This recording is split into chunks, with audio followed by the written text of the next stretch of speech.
Well, it's Monday, and our convicted felon insurrectionist president will be hosting Ukrainian President Volodymyr Zelensky and a number of European leaders at the White House to discuss, ostensibly, bringing an end to this war. Now, I want to repeat here what I've been saying for months, and that is, in my opinion, Zelensky and these leaders in Europe need to be prepared to tell Donald Trump to go fuck himself. Donald Trump works for Vladimir Putin. I think we all understand that. And I sure as hell hope that Zelensky and those European leaders understand it. And I think that they do. I think the fact that they are showing a united front, that they're all coming to talk to Donald Trump. I would like to think they're all coming to confront Donald Trump, but I don't think that will be their posture. Up till now, I think that they have hoped, naively, in my view, that kissing Donald Trump's ass, telling him what he wants to hear, praising him in public at every opportunity would bring him to their side. I think now they understand that that is foolish. Now, that approach works in most instances. Leaders from around the world dealing with Donald Trump have used that strategy to great success. But that can never work in this situation, because on the other side is Vladimir Putin. And there is no amount of ass kissing in which Zelensky or leaders from Europe could engage that could bring Donald Trump to their side when it is Vladimir Putin on the other side. All they have to be able to influence Donald Trump is to kiss his ass. That's literally all they have in terms of being able to persuade him. Putin, on the other hand, controls Trump. He obviously, and I think it is obvious at this point, has information against Donald Trump that must be so bad that he completely controls him. And this is not just some crazy conspiracy theory. I think it's obvious from the behavior of the two men. Their meeting in Alaska, I think, only further cements that point. But other people who have worked for Donald Trump in the first term have speculated the exact same thing. Most notably, to my mind, was I believe he was the director of national intelligence for Trump, former Senator Dan Coats.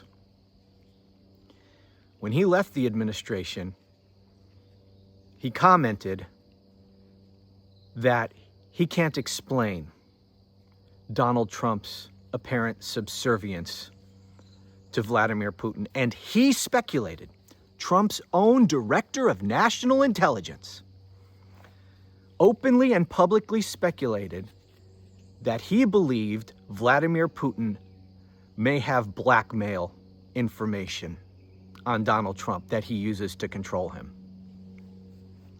I think it's very clear that he does. And because of that, there is no amount of ass kissing that will cause Donald Trump to do anything other than to do the bidding of Vladimir Putin. And so I hope that Zelensky and these European leaders understand that. I think they do. They have to. I mean, they have intelligence services. They have to know what's going on here. And I understand that they have to play the diplomatic game. They can't tell Donald Trump, as I would love to see, they can't just tell him, they can't just stand up and tell him to go fuck himself and walk out of the meeting. I understand that. But they need to be willing to give up on Donald Trump. They need to X him out of this process. I don't understand. I mean, I understand to an extent. But I don't understand why it is just assumed that the United States always gets to take the lead in all of this stuff. That doesn't have to be the case. And at some point, and I hope that after this meeting, they reach the conclusion that it's a waste of time and it's counterproductive to constantly go through Trump to try to bring an end to this war. Donald Trump doesn't want to bring an end to this war. That is not his goal. I'm not saying he wouldn't like to see it happen. He would. And then he would demand the Nobel Peace Prize. But he doesn't want to see it ended just because he wants to see it ended. He wants to see it ended in such a way as to hand complete victory to Vladimir Putin. That's what he wants to see happen. That is his role here. This is not the United States president representing the American people in this negotiation.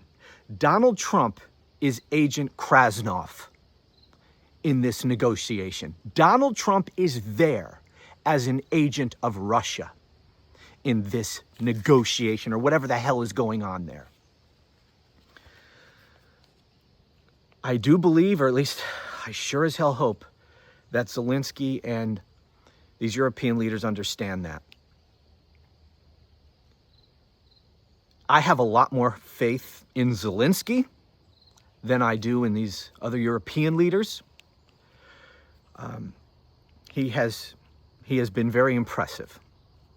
And I think he understands it. And it is his country and his countrymen and his own ass on the line in all of this. So he has more stake in it than they do. But they have a stake in it as well.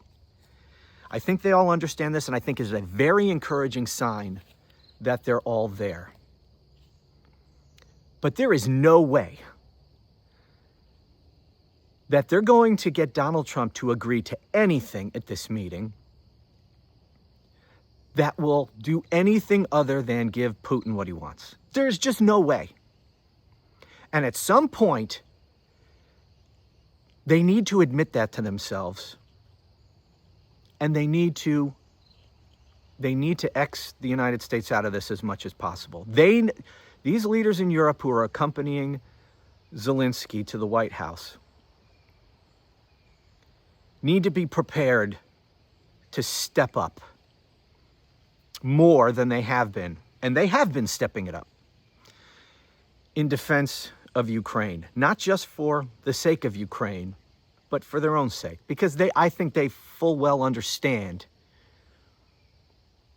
that Putin's ambitions do not end with taking back control of Ukraine. That's just the first domino. I think they understand that. They have to be willing to walk away from this. And I think one of the reasons they're there is to prevent what happened the last time Zelensky went to the White House. And let me put this out there. I don't know exactly how this is going to unfold today. Obviously, I can't see the future. But what I know is, number one, that Trump is Putin's agent. But number two is that the timing of this, I am still convinced, has everything to do with distracting from Epstein. I think that issue is beginning to fade with some people. And I think people may not fully appreciate what Donald Trump's involvement with Epstein is. At least that's what I think. I think he is covering up something really, really bad that he did. with Epstein. And I think so much of what he has done in the last couple months has been about distracting from Epstein. Now, some of these things he would have done anyway,